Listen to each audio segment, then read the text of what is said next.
Pernah kepikiran gak sih gimana nilai-nilai besar kayak tanggung jawab atau disiplin itu diajarkan? Ternyata ya nggak selalu lewat teori yang ribet loh. Justru bisa lewat hal-hal paling simpel yang kita lakuin setiap hari. Nah hari ini kita bakal bedah ide yang super menarik ini langsung dari sebuah buku pelajaran anak-anak. Ini pertanyaan universal banget kan? Gimana ya caranya kita menanamkan moral yang baik ke anak-anak sejak mereka kecil? Buat banyak orang, jawabannya itu dimulai dari tindakan yang nyata.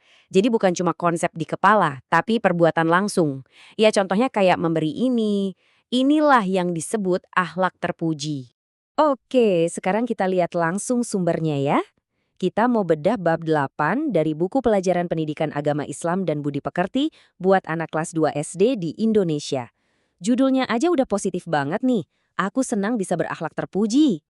Dan ternyata, inti dari bab ini tuh simple banget. Fokusnya ada di 3 pilar utama, bersih, rapi, dan teratur. 3 kebiasaan yang mungkin kedengerannya sepele ya, tapi dianggap sebagai fondasi buat membangun karakter yang mulia. Nah, ini yang menarik. Buku ini langsung menyambungkan kebiasaan fisik sehari-hari sama keyakinan spiritual. Jadi bersih dan teratur itu bukan lagi sekedar gaya hidup, tapi jadi cerminan iman seseorang. Yuk, kita bedah satu persatu. Pilar pertama, bersih. Ini langkah paling awal. Konsepnya sangat mendasar, yaitu bebas dari kotoran. Definisi yang dikasih di bukunya juga jelas banget. Hidup bersih itu ya artinya hidup dalam keadaan bebas dari kotoran. Simple, langsung ke intinya, dan gampang banget dipahami sama anak-anak. Coba lihat deh gimana konsep bersih ini langsung dihubungkan ke tindakan nyata. Bukan cuma teori, tapi langsung praktek. Cuci tangan, sikat gigi, hal-hal yang bisa dilakukan anak-anak setiap hari. Instruksinya juga spesifik banget. Kebersihan itu mencakup kebersihan badan, mandi, potong kuku, dan juga diperluas ke lingkungan kita, mulai dari rumah, sekolah, sampai ke tempat ibadah. Dan kerennya, ini nggak berhenti di diri sendiri aja. Pelajaran ini seolah-olah menanamkan gagasan kalau kebersihan itu tanggung jawab kita bersama, bahkan sampai mendorong ikut kerja bakti di lingkungan sekitar. Buku ini juga pinter banget loh, pakai narasi sebab akibat. Mereka nunjukin apa dampak buruknya kalau prinsip kebersihan ini diabaikan. Hasilnya, ya lingkungannya rusak dan kotor.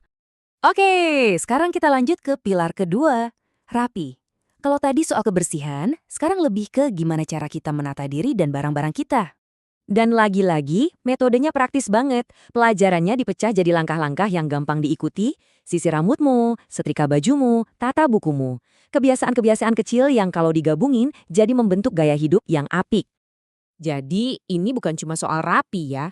Ini tentang gimana kita mengambil tanggung jawab pribadi atas penampilan kita dan barang-barang yang kita punya. Dan pilar yang terakhir adalah teratur. Kalau bersih itu soal kondisi, dan rapi itu soal penataan, nah teratur ini lebih ke alur dan disiplin waktu.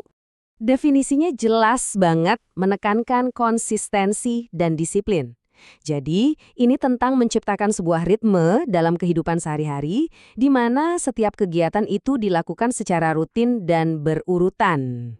Terus, hidup yang teratur itu kayak gimana sih? Buku ini ngegambarin lewat jadwal harian yang terstruktur. Ada waktunya buat makan, belajar, ibadah, sampai istirahat. Semuanya punya porsinya masing-masing. Bagian-bagian penting dari rutinitas juga dapat sorotan khusus. Contohnya tidur yang cukup dan tepat waktu. Seperti yang ditunjukin di sini, ditekankan banget sebagai kunci hidup sehat dan teratur. Oke, jadi setelah kita bahas 3 pilar tadi, pertanyaan besarnya adalah, kenapa sih ini semua penting? Kenapa kebiasaan-kebiasaan kecil kayak gini ditekankan banget? Jawabannya, manfaatnya tuh nyata dan praktis banget.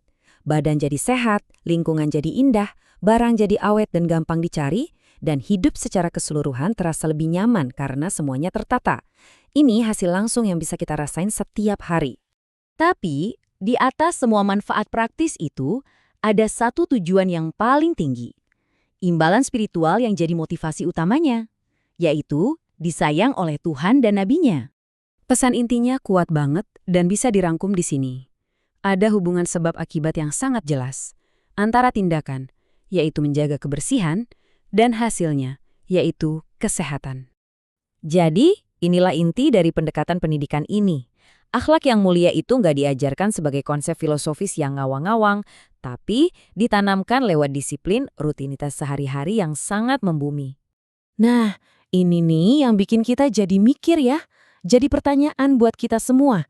Kalau kita coba lihat lagi rutinitas-rutinitas kecil kita setiap hari, hal-hal yang sering kita lakuin tanpa mikir, kira-kira gimana ya semua itu sebenarnya mencerminkan nilai-nilai paling dalam yang kita pegang?